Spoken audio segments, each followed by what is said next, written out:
آپ یہ بات بتائیں کہ آپ نے جو تعلیم حاصل کی وہ کیسا آپ کا دور رہا، آپ کے اساتذہ کون تھے، آپ کے گھر کا کیا ماحول تھا، اور اس زمانے میں کس چیز پہ زیادہ زور دیا جاتا تھا؟ بسم اللہ الرحمن الرحیم۔ عباسی صاحب بہت شکریہ یادآوری کا۔ آپ نے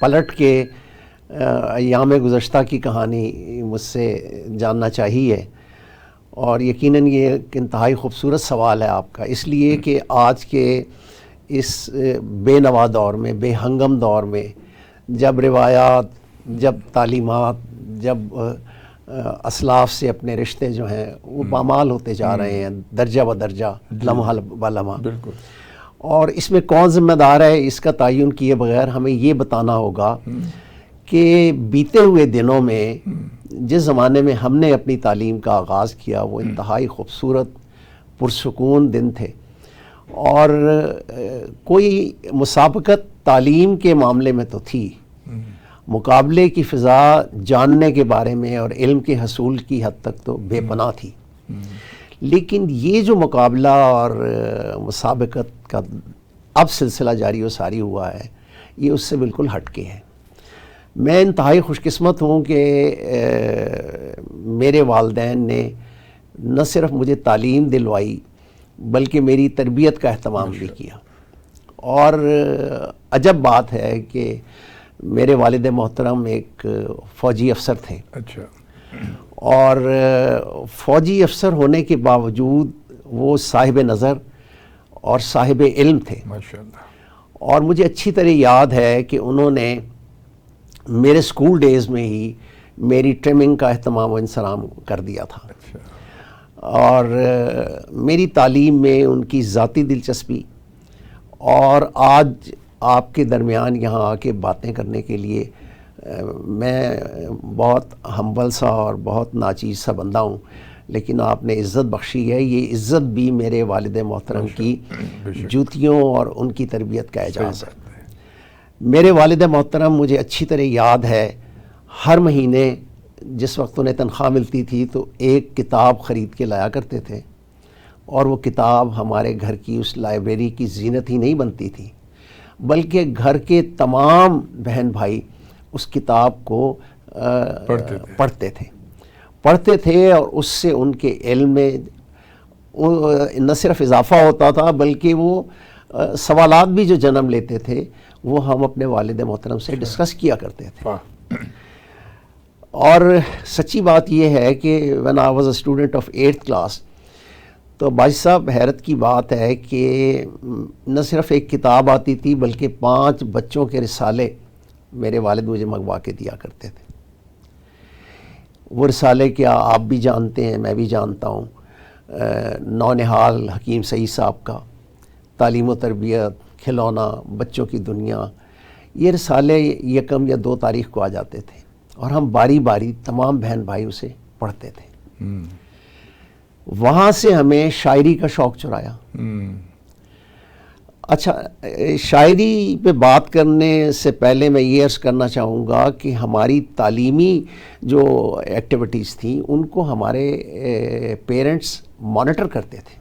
اچھا جی، اس زمانے میں اسکولوں میں تعلیم ہی نہیں دی جاتی تھی، تربیت کا اہتمام بھی ہوتا تھا۔ یہ جو تعلیم و تربیت ہم بیک وقت کہتے ہیں تو دراصل تربیت اب ناپید ہے۔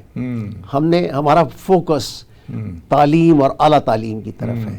یقیناً تعلیم جو ہے بہت ضروری چیز ہے، اور تاجدار ختمی مرتبت محمد مصطفیٰ احمد مجتبیٰ خاتم النبیین سرکار دو عالم صلی اللہ علیہ وسلم نے بھی یہ ارشاد فرمایا تھا کہ علم حاصل کرو خاتم چین جانا پڑے۔ اچھا، یہ فرمائیے کہ جو اس دور میں آپ بتا رہے ہیں اسکول اور کالج کا تعلیمی ماحول، آپ کے اساتذہ کیسے تھے؟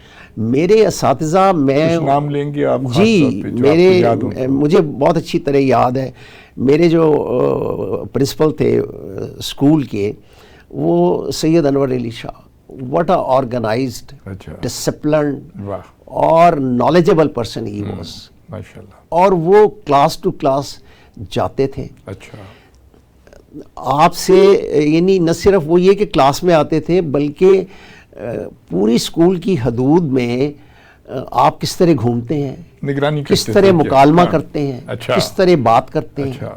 ٹیچر سے آپ کا رشتہ کیسا ہے, گڈ. وہ ان سب کو مانیٹر کرتے تھے. اچھا. اور میں کئی دفعہ بچوں سے یہ کہا کرتا ہوں کہ میں نے اردو بابائے اردو مولوی عبدالحق سے پڑھی ہے. اچھا. وہ دراصل مولوی عبدالحق سے تو میں نہیں پڑھ سکا, لیکن جو میرے استاد محترم اردو کے تھے ان کا نام بھی عبدالحق تھا. اچھا. اچھا. میں نے اس اسکول میں کسی ٹیچر کے ہاتھ میں سٹک نہیں دیکھی. اچھا. مجھے اچھی طرح یاد ہے کہ ہمارے اردو کے ٹیچر جب کسی سے کوئی غلطی سرزد ہو جائے یا پروننسیشن غلط ہو جائے یا کسی شعر کی تشریح اس سے نہ ہو سکے تو وہ اسے کھڑا کر کے صرف, مجھے ابھی بھی یاد ہے ایک شعر پڑھا کرتے تھے, نہ سمجھا عمر گزری اس بتے خود سر کو سمجھاتے, پگھل کر موم ہو جاتا اگر پتھر کو سمجھاتے. یہ انداز تھا لوگوں کی ٹریمنگ کا, لوگوں کو درست کرنے کا, لوگوں کے اندر ویلیوز انڈکٹ کرنے کا. اور سچی بات ہے بھائی صاحب, جب تک ماں کے دواہد کے اثرات, اسلاف کے خون کی حدت اور بزرگوں کی تبلیغ کی چاشنی میری تربیت میں شامل نہیں ہوگی, میں سمجھتا ہوں کہ میری زندگی کا سفر بے معنی ہے. واہ. اچھا یہ فرمائیے کہ اس زمانے میں مباحثے ہوتے تھے اور بیت ماضی کے مقابلے ہوتے تھے, اس کے علاوہ غیر نصابی سرگرمیوں میں کھیلیں بھی ہوتی تھیں, تو کیا آپ ڈیبیٹس وغیرہ میں بھی حصہ لیتے تھے؟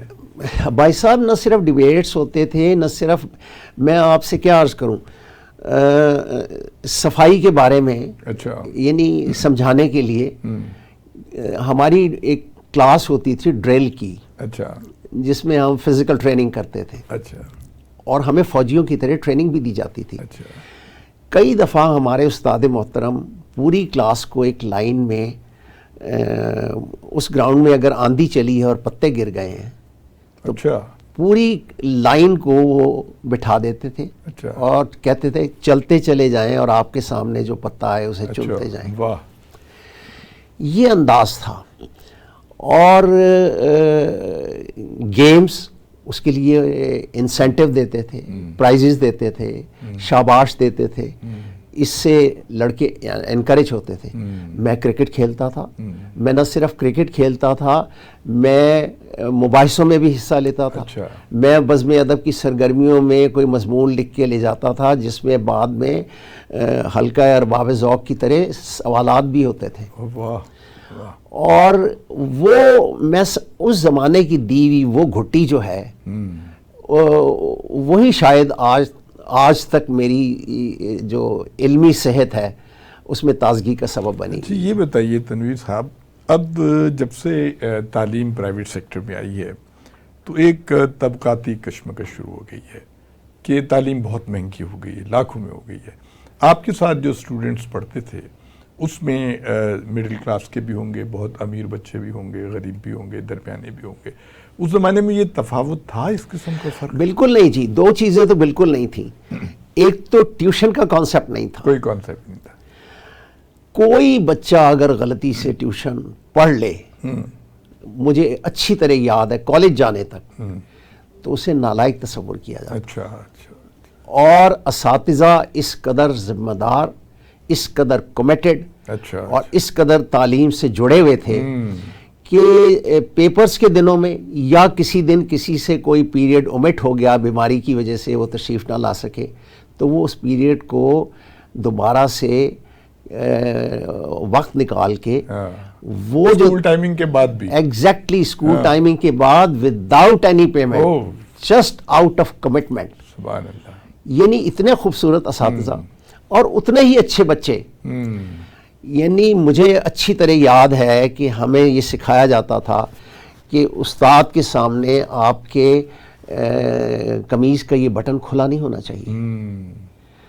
اور آپ کو حیرت ہوگی کہ میں لا کر چکا, اور جب لا کرنے کے کئی سالوں کے بعد میں ایک ڈنر میں گیا اور اس ڈنر میں تقاریر بھی تھیں, تو میں کہیں میں نے بھی بولنا تھا, لیکن اس قدر لائٹس تھیں کہ چہرہ شاید دور بیٹھے ہوئے لوگوں کو نظر نہیں آ رہا تھا. تو میرے استاد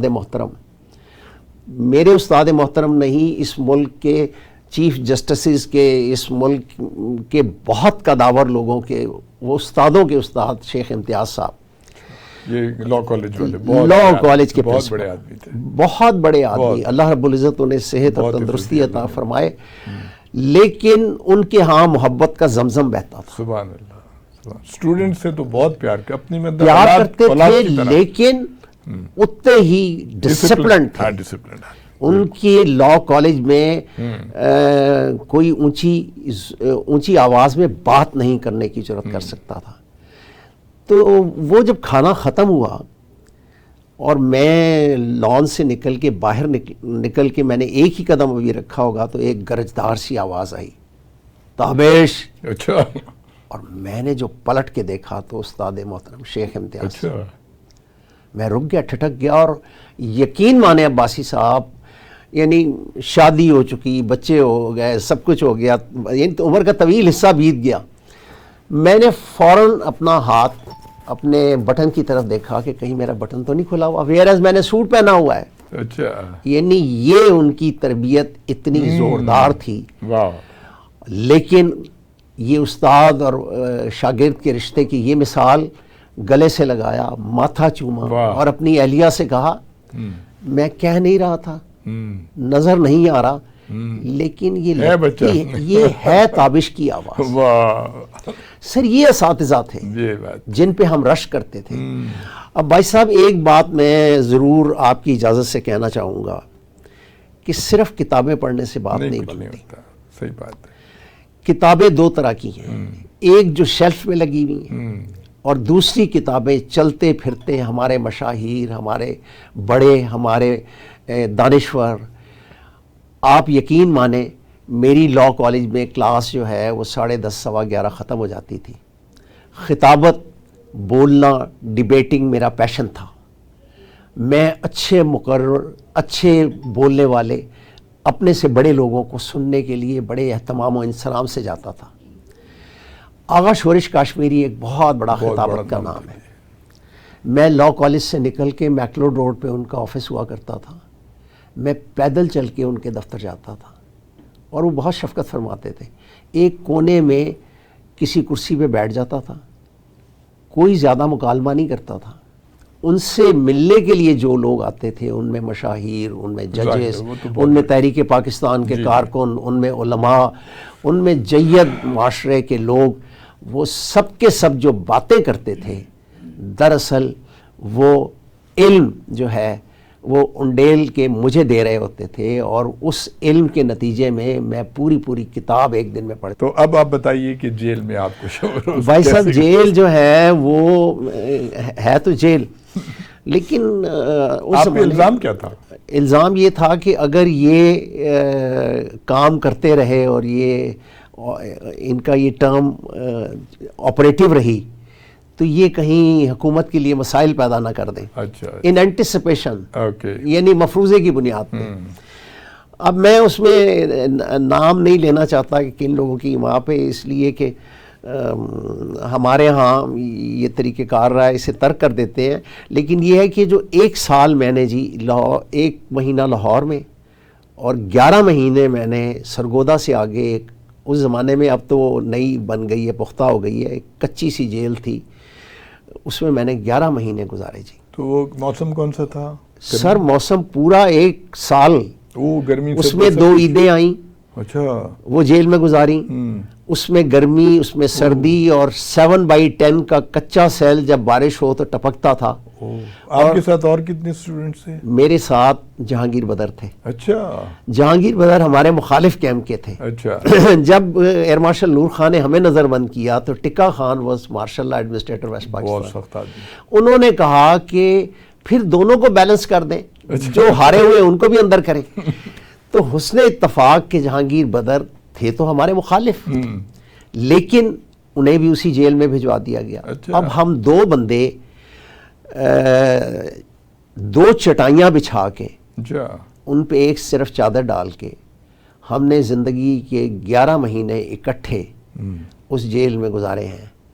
پنکھا تک نہیں ہوتا تھا سر. اور خوراک جو ہے وہ جیل والی ملتی؟ جیل والی، وہی دال والی؟ جی بالکل، اس لیے کہ ہم اپنے گھروں سے تو بہت دور تھے، کہاں سے آتی خوراک. پیرنٹس تو بڑے پریشان ہوئے ہوں گے پیچھے آپ کے. میری والدہ محترمہ جو ہیں وہ باپردہ خاتون تھیں، ظاہر ہے اس زمانے تو میں. وہ جیل نہیں آ سکتی تھی، لیکن میرے والد آتے تھے. اچھا. اور مجھے اندر سے بہت تکلیف ہوتی تھی کہ یہ اتنے بڑے عہدے پہ رہا، اس نے مجھے اپنا پیٹ کاٹ کے مجھے اس قابل بنایا، تو یہ اب جیل میں مجھے ملنے آتے ہیں. لیکن اس زمانے کے بھائی صاحب لوگ بہت اچھے تھے. جو وہاں پہ superintendent jail, deputy superintendent jail تھے نا، وہ کمال انسان تھے. اچھا. قیدی ان کو محبت سے بابا سبحانی کہتے تھے. اچھا. اور وہ مجھے شاہ صاحب کہہ کے کرسی دے کے بٹھاتے تھے. میرے والد نے آنا تو وہ گھر سے ان کے لیے ٹرے میں چائے منگایا کرتے تھے. اچھا. اور کھانا کھلائے بغیر نہیں بھیجتے تھے. بڑی بات. یہ ویلیوز تھیں اس وقت تھیں. اور جہانگیر بدر اور میں اس جیل میں اکٹھے رہے، ہم پہ کوئی تشدد نہیں کیا.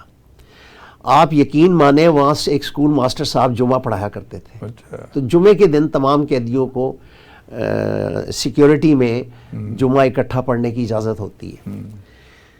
تو وہ جو اسکول ماسٹر صاحب سے ان کی ٹرانسفر ہو گئی. اچھا. ان کی جب ٹرانسفر ہو گئی تو جو نئے نوجوان وہ جو آئے ٹیچر وہ بہت ینگ تھے.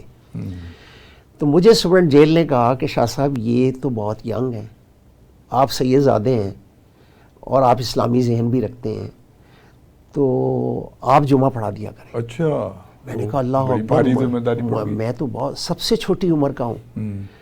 قیدی اس پہ اعتراض کریں گے، وہ کہیں گے، کہتے نہیں آپ سید زادے ہیں، آپ کو عزت ملے گی. اچھا. اور جب آپ تاجدار ختمی مرتبہ صلی اللہ علیہ وسلم کا نام لیں گے تو آپ پہ تو پھر اللہ رب العزت خود ہی رحمتیں نازل کرے گا. میں نے کہا مجھے خطبہ نہیں آتا. اچھا. سر انہوں نے کہا کہ یہ خطبہ جو ٹیچر جا رہے ہیں آؤٹ گوئنگ ٹیچر، یہ آپ کو دے دیتے ہیں، آپ 2 دن میں ریوائز کر لیں. عباسی صاحب وہ خطبہ اب بھی میں گاڑی میں کبھی تنہائی میں اکیلا ڈرائیو کر رہا ہوں. اچھا. ماشاءاللہ. تو میں وہ خطبہ اب بھی اسے یاد کرتا رہتا ہوں. میں نے سر 6.5 مہینے جمعہ پڑھایا اور جمعے کی تقریر کی اور خطبہ دیا. اچھا. جب آپ رہا ہو کے آئے تو کون سی مقتدر شخصیات تھیں جن سے آپ کا یعنی سامنا ہوا، یا انہوں نے آپ کو اپریشیٹ کیا، یا انہوں نے آپ کو مجھے ریلوے اسٹیشن سے اسٹوڈنٹس کا ایک انبوہ آدم اچھا ریسیو کر کے پہلے لے گیا آغا شورش کے پاس. اچھا. وہاں ہار ڈالے آپ کو؟ جی ہار ڈالے. جی میں نے آپ کے ساتھ ایک آپ کی تصویر شیئر کی ہے، آپ اسے دیکھیے گا. وہ ہار وار ڈالے، نعرے لگے، خوب ہوا. اور اس کے بعد وہ لے کے آغا جی کے پاس گئے اور وہاں سے پھر مجھے نوابزادہ صاحب کے پاس لے کے گئے. اور پھر ہم سید ابوالعلا مودودی کے پاس. اچھا. ماشاءاللہ. سید ابوالعلا مودودی اس صدی کے بہت بڑے انسان، بہت بڑے عالم، اور یوں کہیں کہ سمندر تھے دانش کا، فکر کا اور عشق رسول کا. واہ. لیکن اس قدر مشفق انسان میں نے کم زندگی میں دیکھا ہے. میں گیا اٹھ کے، اچھرا میں رہائش رکھتے تھے اس زمانے میں گیا تو اٹھ کے گال چومے، ماتھا چوما اور کہا آپ پہ فخر ہے. اچھا. رحمت اللہ چوہدری صاحب مرحوم بڑے خوش مزاج تھے، بہت ایکٹیو تھے. تو مجھے انہوں نے ازرہ مذاق یہ کہا متکبر نہ ہو جانا. اچھا. میں نے کہا میرے لیے تو یہ خزینہ ہے اور یہ یاد میری زندگی کا حصہ ہے. میں آپ سے ایک مختصراً ایک فقرہ عرض کرنا چاہوں کہ جیل میں ہمیں خبر ملی کہ مجیب الرحمان کے جو بڑے فعال ایک اسٹوڈنٹ لیڈر طفیل ہوتے تھے، انہیں گرفتار کیا گیا ہے اور انہیں جیل میں A کلاس دی گئی ہے. ہم نے C کلاس میں گزارے. اچھا. تو میں نے ایک دن بیٹھے بیٹھے ایک خط لکھا سید ابوالعلا مودودی کو. اچھا. اور کہا کہ طفیل کو A کلاس دے دی گئی ہے اور ہم C کلاس میں چٹائیوں پہ سو رہے ہیں. عباس صاحب یہ ہے تربیت اور یہ ہے انسانوں کی میں استقامت اور وہ جرأت پیدا کرنے کی کہانی. سید ابوالعلا مودودی کی طرف سے مجھے جواب آیا اچھا. کوئی 7-8 روز کے بعد. تو مجھے ڈپٹی سپرنٹینڈنٹ نے بلایا. وہ ڈاک کو سینسر کرتے تھے. اچھا ہاں وہ تو اس زمانے میں بہت سینسر کرتے تھے. انہوں نے مجھے کہا کہ شاہ صاحب آپ کو بلایا ہے, آج ایک تحفہ دینا ہے آپ کو. وہ بھی سید ابوالعلا مودودی کے عاشق تھے. اچھا. کہتے جب انہیں سزائے موت ہوئی تھی 54 میں ختم نبوت کی تحریک میں, تو وہ میں اسسٹنٹ سپرنٹینڈنٹ تھا اور میں نے ان سے قرآن ریوائز کیا ہوا ہے. میری قرآن کی ریویژن سید ابوالعلا مودودی نے کروائی ہوئی ہے. بہت بڑی بات. تو وہ انہوں نے لفافے سے خط نکالا, اسے چوما, اچھا. چوم کے کہا پڑھیں. تو وہ اردو ٹائپ رائٹر سے خط تھا. اس میں کہا گیا آپ کا خط ملا. پڑھ کے مجھے بہت پریشانی ہوئی, لیکن پھر پلٹ کے ایک لمحے کے لیے میں نے سوچا کہ آپ تو باہمت نوجوان اور پرعزم ساتھی ہیں ہمارے. میں نے عالم پیری میں سزائے موت کی کال کوٹری میں وقت گزارا ہے. یعنی کمپیریزن انہوں نے مجھے یعنی میری زبان بند ہو گئی. کیا خوبصورت انہوں نے مجھے تلقین کی اور کس خوبصورتی سے میرے اندر استقامت اور حوصلہ پیدا کیا. اچھا تابش صاحب, یہ تو ہو گئی آپ کی تعلیم کی اور جیل کی اور یونین کی اور آپ کی ڈیبیٹس وغیرہ کی سرگرمیاں. اب آتے ہیں آپ کی عملی زندگی میں. جب آپ تشریف لائے, آپ نے لاء کیا, تو آپ نے لاء کو اپنا پیشہ کیوں نہیں بنایا؟ آپ دوسری طرف چلے گئے بینکنگ میں. یہ بچگانہ سا فیصلہ تھا. بچگانہ اس لیے فیصلہ تھا, اس کے پیچھے ایک بات ہے جو میں بہت کم لوگوں سے عرض کرتا ہوں, لیکن آپ نے جس محبت سے بلایا, آج مجھے پتہ نہیں, اللہ رب العزت مجھے معاف کرے, مجھے کہنا چاہیے یا نہیں کہنا چاہیے. میرے والد جو ہیں, جب وہ 8-10 روز کے بعد مجھے شاہپور ملنے آتے تھے, تو میرا اندر سے کلیجہ جو ہے نا, بہت تکلیف ہوتی, وہ تکلیف ہوتی تھی. میں اندر سے چر جاتا تھا. بے شک. میں اس کا اظہار کسی سے نہیں کرتا کیونکہ میں لیڈر تھا یونیورسٹی کا بہت بڑا. اب یونیورسٹی کے لڑکوں کو بتاؤں کہ میں خاموش رہا. لیکن میں نے وہ تکلیف میرے یہاں پہ تھی. جب میں نے LLB کے میرے لیکچرز کمپلیٹ ہو گئے اور وقت گزر گیا, تو ایک دن پاکستان ٹائمز میں, پرانا پاکستان ٹائمز میں نے اٹھایا, تو اس میں مجھے ایک اشتہار نظر آیا کہ ایک بینک جو ہے وہ آفیسرز کی اسے اپلیکیشنز چاہیے, وہ ریکروٹ کرنا چاہتا ہے. میں نے میرے خیال ہے سیکنڈ افسر رکھتے تھے.